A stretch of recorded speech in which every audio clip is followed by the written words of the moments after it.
ഇവിടെ ഞങ്ങളുടെ ഒരു മുത്തിരിപ്പുണ്ട് കേട്ടോ. റോഡിൽ കൂടെ പോകുന്ന വണ്ടികളൊക്കെ കണ്ടുകൊണ്ട് ഇങ്ങനെ വിൻഡോയുടെ അവിടെ ഇങ്ങനെ ഇരിക്കുവാണ്. അതെവിടെ ഇരിക്കുന്നതെന്ന് അറിയാമോ? സിംഹാസനത്തിൻ്റെ മണ്ടയ്ക്കാണ് ഇരിക്കുന്നത് കേട്ടോ. ഇതിൻ്റെ മുകളിൽ അവൾ കയറണമെങ്കിൽ ഇപ്പുറത്തൊരു സ്റ്റെപ്പ് വെച്ചിട്ടുണ്ട്. ആ സ്റ്റെപ്പ് ചവിട്ടിയാണ് അവൾ കയറുന്നത്. ഇവിടെ അങ്ങോട്ട് കയറിയിരുന്ന് കൈയൊക്കെ അങ്ങോട്ട് നീട്ടി വെച്ച് റോഡിൽ കൂടെ പോകുന്ന വണ്ടികളൊക്കെ കണ്ട് ഇങ്ങനെ കിടക്കുക കക്ഷി. എന്നാ സുഖമല്ലേ? വണ്ടികളെല്ലാം കണ്ടോണ്ട് കിടക്കുക. താഴെ നല്ല ചൂടും വരുന്നുണ്ട്, നമ്മുടെ ഹീറ്റ്. ഇതിനകത്തൂടെ നല്ല ചൂട് കിട്ടുന്നുണ്ട്. അതിനാണ് കൈ ഇങ്ങനെ നീട്ടി വെച്ചേക്കുന്നത്. കണ്ട, ഞാൻ വീഡിയോ എടുക്കുന്നതൊന്നും കാണുന്നില്ലെന്ന് തോന്നുന്നു. കണ്ടു കഴിഞ്ഞാൽ അവൾക്ക് അറിയാം. തിരിഞ്ഞിങ്ങോട്ട് നോക്കുമ്പോൾ എൻ്റെ കൈ ഫോണുണ്ടെങ്കിൽ അവൾക്ക് അറിയാം. ഞാനവിടെ ഫ്ലാഷ് ഓഫ് ചെയ്തേക്കുവാണേ. കൈ നീട്ടി വെച്ചേക്കുന്ന കണ്ടോ? അതാണ് കാണേണ്ടത്. ആ ഭിത്തിയെ തൊട്ടാ കൈ വെച്ചേക്കുന്നത്. രണ്ട് കൈയും ഭിത്തിയിലോട്ട് തൊട്ടുപിടിപ്പിച്ച വെച്ചേക്കുന്ന. കൈ അങ്ങോട്ട് നീട്ടി. കർട്ടൻ അവൾ തന്നെ തുറന്നിടുന്നതാണ് പകുതി. അങ്ങനെ നമ്മൾ തുറന്നിടുന്നതല്ല, അവൾക്ക് കാണാൻ വേണ്ടി അവൾ തന്നെ ഇങ്ങനെ കൈകൊണ്ട് മാറ്റിയിടുന്ന. ഇതിൻ്റെ റോഡിൽ കൂടെ പോകുന്ന വണ്ടികൾ കാണാൻ വേണ്ടി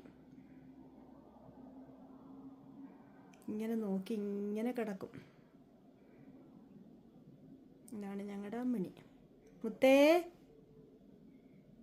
നോക്കുന്നില്ലല്ലോ, കണ്ട കിടക്കുന്ന സിംഹാസനത്തിൻ്റെ മണ്ട കയറി കിടക്കുന്ന കണ്ടോ?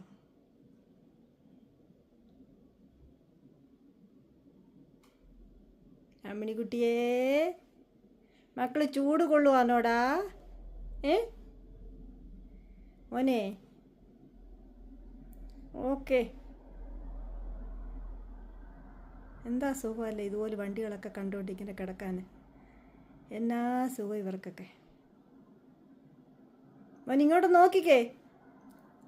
മോനെ മോനെ ഇങ്ങോട്ട് നോക്കടാ. ചക്കരെ, മമ്മിയുടെ പൊന്നിങ്ങോട്ടൊന്ന് നോക്കിക്കേ. മമ്മിയുടെ പൊന്നിങ്ങോട്ടൊന്ന് നോക്കിക്കേ. മമ്മിയുടെ പൊന്നിങ്ങോട്ടൊന്ന് നോക്കിക്കേടാ. മോനെ ഒരു കായ് പഞ്ഞി. കൈയൊന്നും മാറ്റാനൊന്നും വയ്യ. മമ്മി എന്നെ ഡിസ്റ്റർബ് ചെയ്യരുത്. ഞാൻ ഇച്ചിരി നേരം കൂടെ ഇവിടെ നിന്ന് ഇരുന്നു കേട്ടോ. കൈയൊക്കെ നീട്ടി. ചൂട് കൊള്ളട്ടെ എൻ്റെ കൈക്കൊക്കെ, അല്ലെങ്കിൽ വാദം പിടിക്കും. നല്ല ചൂടാണ് വരുന്നത്. ചൂട് കൊള്ളുക കക്ഷി. ഓക്കെ, കുഞ്ഞവിടെ കിടന്നോ കേട്ടോ.